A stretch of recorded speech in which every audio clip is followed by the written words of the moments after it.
is Vuong, and I'm really happy to have my book of poems, Time as a Mother, published by Guanda in Italy.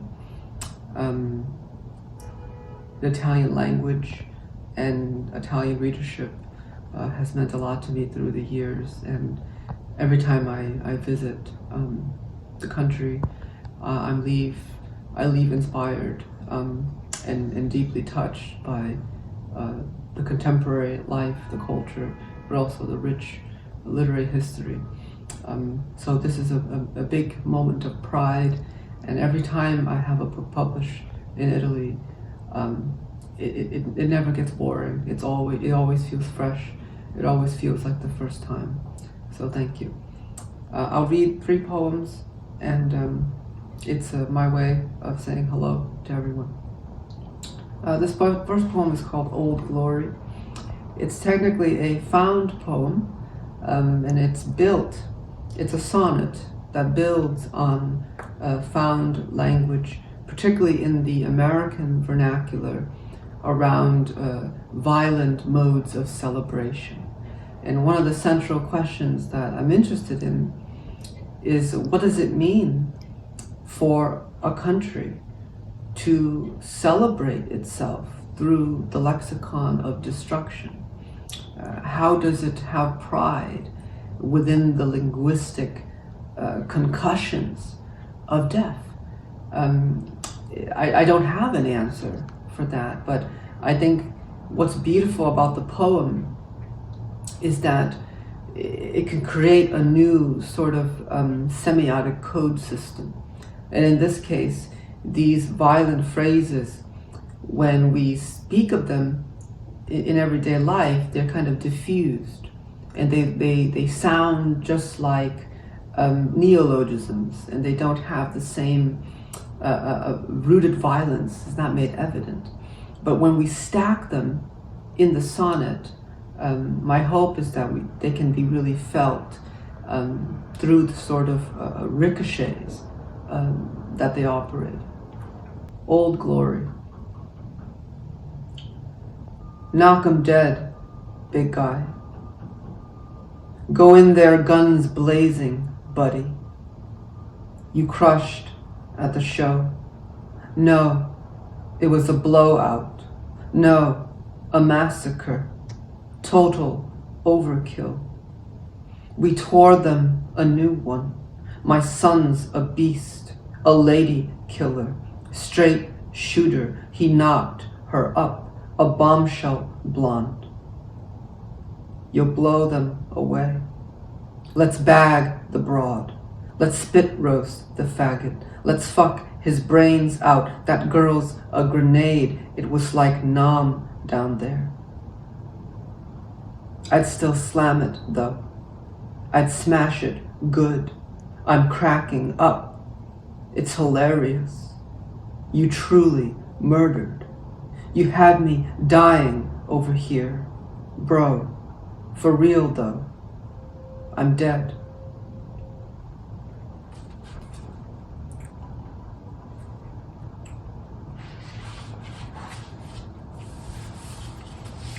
This poem is called The Last Dinosaur.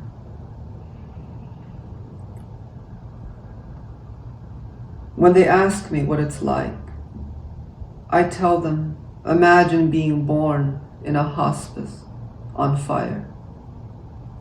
As my relatives melted, I stood on one leg, raised my arms, shut my eyes, and thought, tree, tree, tree, as death passed me, untouched.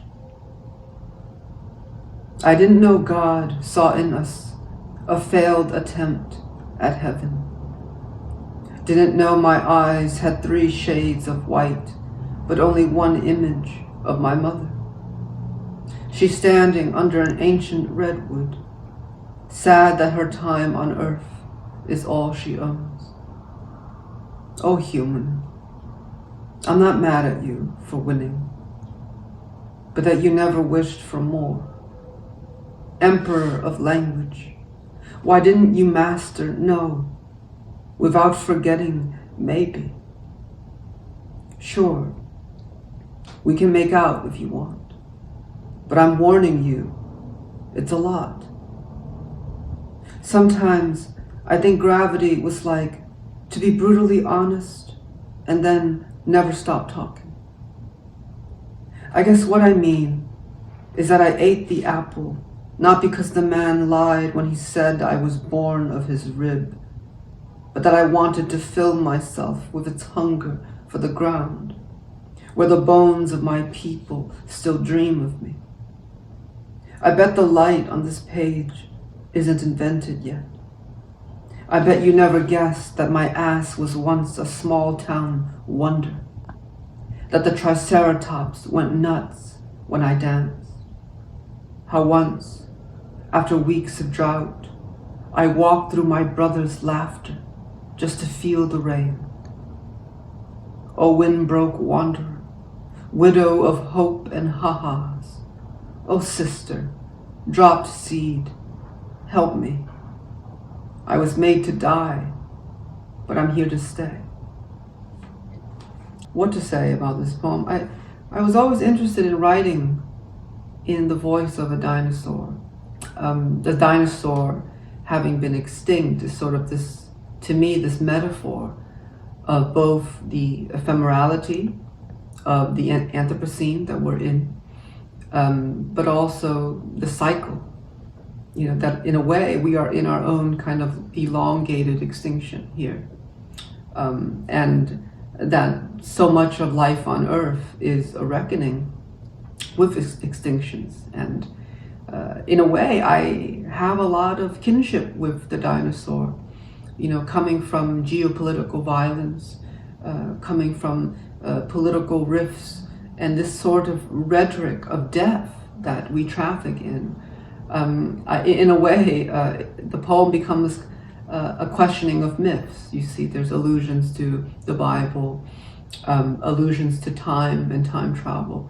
And I think, for me, the dinosaur is kind of a hero of mine, because none of it is left, and yet its footprints we study as a sort of evidence that life on Earth came long before us, and there must have been a language, perhaps not a linguistic one, but there was the language of the fauna and the flora, and the ethos, the ecosystem, of course, has its own vernaculars.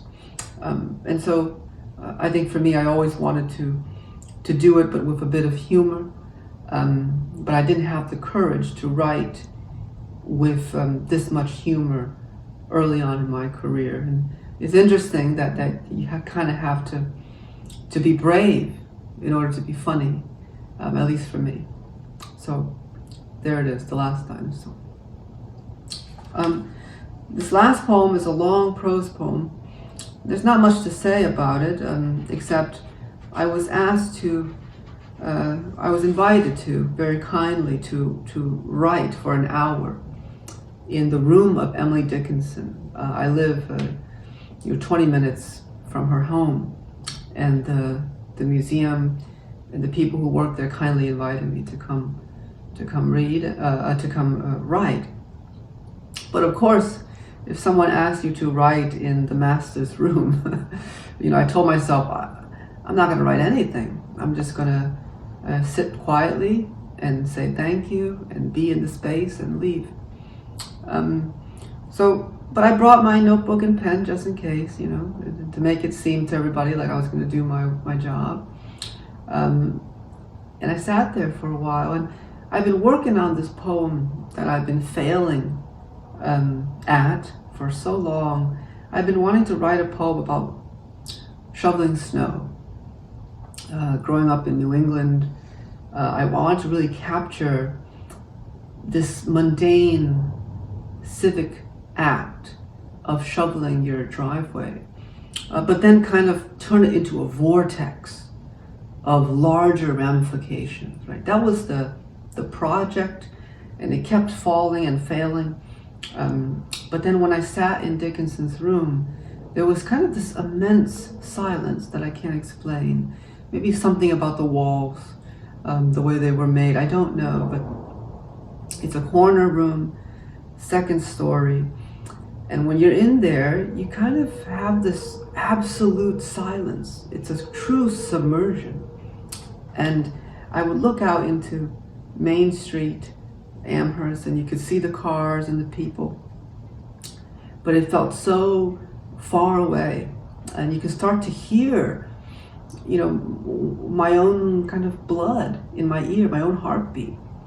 This immense silence, and then the poem that was having such difficulty to come through started to really present itself. And I just said, oh my God, here it is. Thank you. In a way, I don't know anything about giving birth, but I imagine it's the closest thing that I understand to a kind of arrival of an idea of a thing where I just had to make room for it. It stopped feeling so much as writing, as curation or space making. Anyway, it's called Nothing. We are shoveling snow, this man and I. Our backs coming closer along the drive. It's so quiet, every flake on my coat has a life. I used to cry in a genre no one read. What a joke, they said, on fire. There's no money in it, son, they shouted. Smoke from their mouths. But ghosts say funny things when they're family. This man and I, we take what will vanish anyway and move it aside, making space. There is so much room in a person, there should be more of us in here. O traveler, who is inches away but never here, are you warm where you are? Are you where you are? Something must come of this. In one of the rooms in the house the man and I share, a loaf of rye is rising out of itself, growing lighter as it takes up more of the world. In humans, we call this aging. In bread, we call it proof. We're in our 30s now, and I rolled the dough just an hour ago, pushing my glasses up my nose with a flour-dusted palm as I reread the hand-scrawled recipe given me by the man's grandmother, the one who, fleeing Stalin, bought a ticket from Vilnius to Dresden without thinking it would stop. It so happened in Auschwitz. It was a town, after all, where she and her brother were asked to get off by soldiers who whispered, keep moving, like boys leading horses through wheat fields in the night. How she passed the huddled coats. How some were herded down barbed wire lanes. The smoke from our mouths rising as the man and I bend and lift in silence, the morning clear as one inside a snow globe. How can we know, with a house full of bread, that it's hunger, not people, that survives? He pours a bag of salt over the pavement.